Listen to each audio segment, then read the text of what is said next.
Hi everyone, Dr. Schaller here, and my cat Larry's here with me too. That's why I'm looking over here. I wanted to give you this little video for a couple of reasons. One, I want to talk about the paper, and then two, I'm going to talk about the Johari window assignment and give you an opportunity to redo that if you didn't do as well as you would have liked. And the reason that I'm doing that is because I've had a lot of questions about that assignment and people are not quite getting it. And I do want you to understand it. That's what we're all about. We're trying to teach you these things. So I want you to understand it. So I want you to be able to redo it and have a better understanding of the model, but more importantly, a better understanding of yourself. So first of all, the paper. The paper, I'm going to change the due date on that just because I have it due right now, July 3rd, and I know a lot of you are probably going away for the weekend, taking a long weekend or whatever, so let's make that due on July 7th instead. That'll give you a couple of days there, okay? So the paper's 5 pages, double spaced, and I've got some notes I'm looking over here at, so I want you to just use the textbook as your primary source, but you certainly can use other sources if you want to cite some other things, like, you know, an article that you read or something like that. So you're certainly welcome to use other sources. Now, when you use sources, including the textbook, I just want you to cite them appropriately. So I'm not that big on the style, but I do want you to follow a style. Okay, so if you're citing sources, use either APA or MLA style to do that. Okay, and then at the end of the paper, if you've only used the McCornack textbook, you don't have to give me a works cited or references page. If you use other sources, though, I would like you to include that. Okay, all right, so, and if you have any other questions, please write to myself or Anna or Kristen and ask us. Kristen is teaching another section of that for those of you in our section. Okay, and then second, the Johari window. Let me give you just kind of a brief thing about that. Now, the Johari window is a model of a couple of things. Self-disclosure, what you disclose to other people, and it's also a model of your own self-awareness and how other people affect that, your self-awareness, self-concept, all those things that we've been talking about.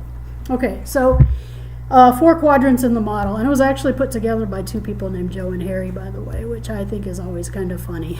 It's been around for a while. Both Joe and Harry have passed away, unfortunately, so sorry about that. Okay, so the 4 quadrants. The open self. This is information that you know and that you share with others. So it's known to you, known to others. So this is information that you readily share, okay? So when you're doing this assignment, you share different information with your friend than you do with a professor, okay? So the open self will probably be a little bit smaller for what you share with your professor. Okay, then we move on to the blind self, moving over in that model. The blind self is information that other people know about you, but you don't know about yourself.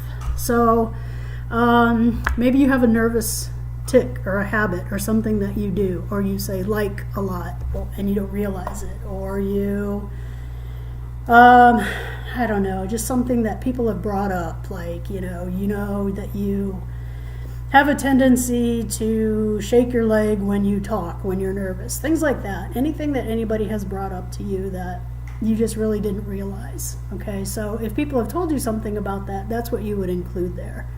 Okay, the hidden self, that's information that you don't really share with other people. So you know it, but others don't. And we all have things that, maybe we'll never share with someone else. So that's what's included in that. Okay, so the hidden self is probably pretty big with a professor, right? And smaller with a good friend or your best friend. You probably share a lot with your best friend or a relational partner. Okay, and then finally the unknown self. And this is the hard one for everyone, is what I'm finding.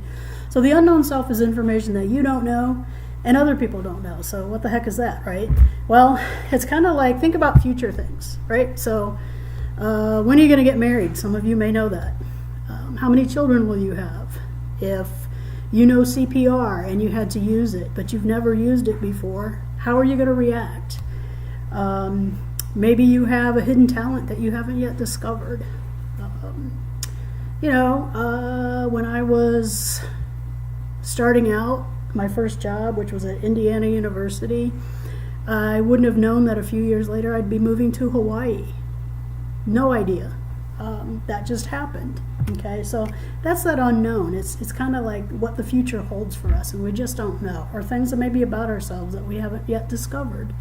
And think about that in kind of a philosophical way if you want. What are some things that, it could even be like a political affiliation. Gosh, I hadn't really thought about it, but I guess I'm leaning more toward being an independent than anything else. So that's the kind of stuff that goes in the unknown. So I hope this clears up some things for you.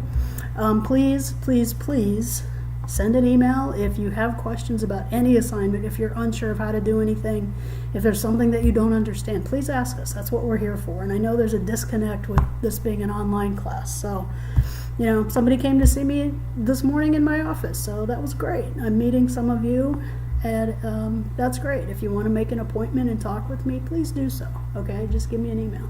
All right, have a great weekend. Have a great holiday next week, and I will see you soon.